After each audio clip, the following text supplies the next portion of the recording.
सद्गुरु के बुद्धि से ज़्यादा ऊंचा समझ रहे। और ये रास्ता बुद्धि का, पहलवानी का नहीं, ये रास्ता चंटई चालाकी का नहीं है, ये रास्ता किसी को धोखा देने का नहीं है। अगर हम आप इस रास्ते पर आकर अगर किसी को धोखा दे रहे, चंटई चालाकी कर रहे, लोग मेरी बात को नहीं समझेंगे। लेकिन प्रेमी भाई बहनों, सद्गुरु से कुछ छिपा नहीं होता। और हम लोगों के साथ में जो मन है, मन की डोरी माया के हाथ में है। जैसे जीवात्मा धर्मराज के दरबार में जाएगी तो माया उस बटन को दबा करके हमारे आपके मन के विचारों को वो देखती है, और उस समय देख लिया जाता है कि इनके विचार क्या थे, ये सत्संग में थे और इनके अंदर क्या भावना थी। अगर हमारी आपकी भावनाएं खराब हैं तो उसका हमको आपको कर्मफल भोगना पड़ेगा। इसलिए महात्मा भावनाओं को बदलना चाहते हैं। जाति पात का रगड़ा झगड़ा है, विचारों में है, वो छोटी जाति का है, हम बड़ी जाति के हैं, तो महात्मा इसको बदलना चाहते हैं। जब लग नाता जाति का तब लग भक्ति न होए, भक्ति करे कोई सूरमा, जाति वर्ण सब खोए। जब तक नाता जाति का है तब तक भक्ति नहीं।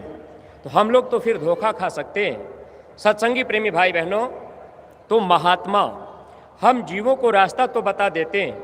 अब हम आप उस रास्ते पर अगर चल लें तब तो हम लोग पूरा लाभ पा सकते हैं। अगर रास्ते पर नहीं चल पाए, कहीं गुरु बचनों से बगल हो गए तो नुकसान होता है। इसीलिए सत्संग में जब जब हम आप मथुरा आवें तो ये हमेशा ध्यान रखें, अपने को आप जागृत अवस्था में रखिए कि इस बार क्या आदेश हुआ है, महाराज जी ने क्या कहा है, हमको सेवा कैसे करनी है, और आगे कौन सा काम दिया गया है, सुमिरन ध्यान भजन कैसे करना है। अब ये हर चीज़ों को जानेंगे तब तो लाभ पाएंगे। अगर कोई बात महात्मा बार बार नहीं कहते, महात्मा एक बार, दो बार, चार बार आदेश दे दिए, गांव गोद लेने का आदेश दिया गया, अब हम आप उस पर अगर जरा सा विचार नहीं किए, अब जरा सा हम आप चिंतन मंथन नहीं किए तो नुकसान तो अपना होगा। ये मन है समझा लेता है। बहुत से हम प्रेमी कहने लगते हैं कि 5-5 रोटी, 4 रोटी, 2 रोटी लेके जाएंगे तो इसका क्या मतलब है, अरे सबकी रोटी एक में मिलाने से क्या मतलब है। ऐ प्रेमी भाई बहनों, जब साबरमती में यज्ञ हुआ था, देवताओं की पार्लियामेंट में 1000 प्रस्ताव पास हुआ स्वामी जी महाराज के सामने, वो जनता के खुशहाली के लिए। तो उस प्रस्ताव में 5 प्रस्ताव तो जनता के बीच में बताया गया और 995 प्रस्ताव बंद रहे।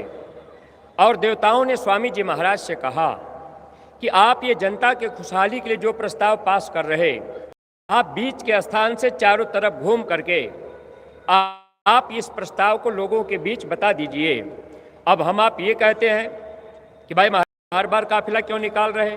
सत्संगी प्रेमी भाई बहनों, यह प्रस्ताव जो देवताओं की पार्लियामेंट में पास हुआ और उस प्रस्ताव को हम आप नहीं जानेंगे, अगर उस आदेश को हम आप नहीं मानेंगे, तो देवताओं ने कहा है जब लोग आपकी बात नहीं मानेंगे, लोग शाकाहारी नहीं बनेंगे, लोग भजन नहीं करेंगे, मानवता वापस नहीं आएगी, तो देवताओं ने ये कहा कि आप मुझे बता दीजिएगा, चंद मिनट में हम 13 आने आबादी खत्म कर देंगे और 3 आने आबादी बचेगी।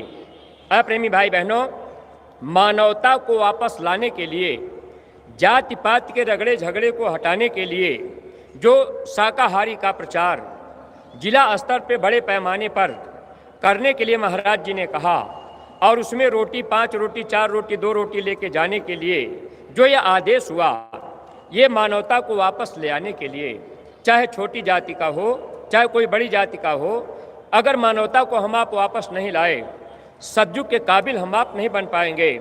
स्वामी जी महाराज से एक प्रेमी ने एक बार पूछ ही दिया, सरकार आखिर आप सतयुग लाने के लिए कह रहे, तो ये सतयुग कब आएगा। तो स्वामी जी महाराज ने कहा, जब मानव के अंदर मानवता आ जाएगी, लोग अपनी अपनी साधना पूजा में लग जाएंगे, तब सतयुग आ जाएगा। सत्संगी प्रेमी भाई बहनों, आज का जो सूत्र महाराज जी का है, सुमिरन ध्यान भजन, इसको आप याद कर लीजिएगा।